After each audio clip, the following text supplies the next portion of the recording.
1967-68 का दौर आया।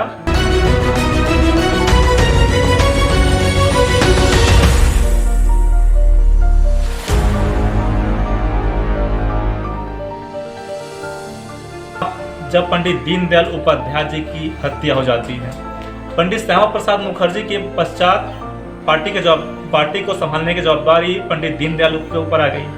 पंडित दीनदयाल उपाध्याय जी महज कुछ ही समय उसके अध्यक्ष के दायित्व पर बने हुए थे। तभी कालीकट अधिवेशन में सम्मिलित होने के लिए वह निकल पड़े।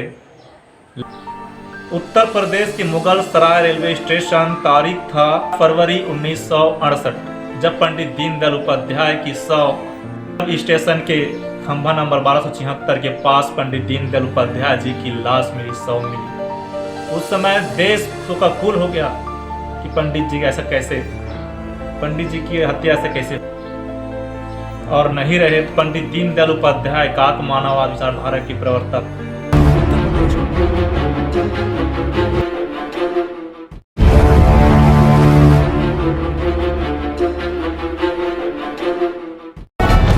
उत्तर प्रदेश के मथुरा में बसे एक छोटे से गांव नगला चंद्रप्रभा का एक बच्चा, जिसने 7 साल की उम्र में ही अपने माता पिता की छत्र छाया गंवा दी थी, फिर भी स्नातक तक की शिक्षा पूरी की और उन्होंने देश की सेवा का कठिन पथ चुना।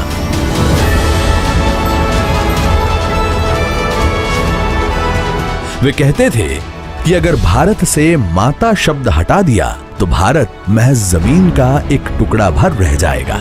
अपने कठिन जीवन के अनुभवों से वे समाज के अंतिम छोर के व्यक्ति की पीड़ाओं से भली भांति परिचित थे।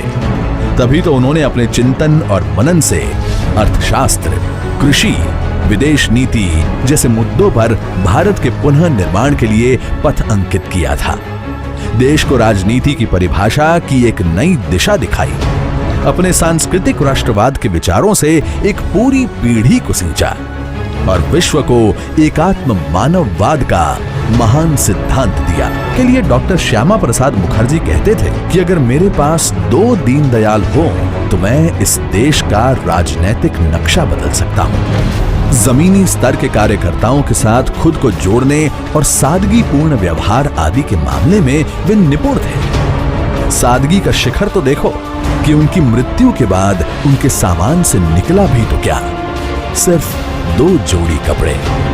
ऐसे महापुरुष तो हमारे प्रधानमंत्री नरेंद्र मोदी के लिए भी प्रेरणा का स्रोत है और वे भी पंडित दीनदयाल उपाध्याय जी के कदमों पर चलकर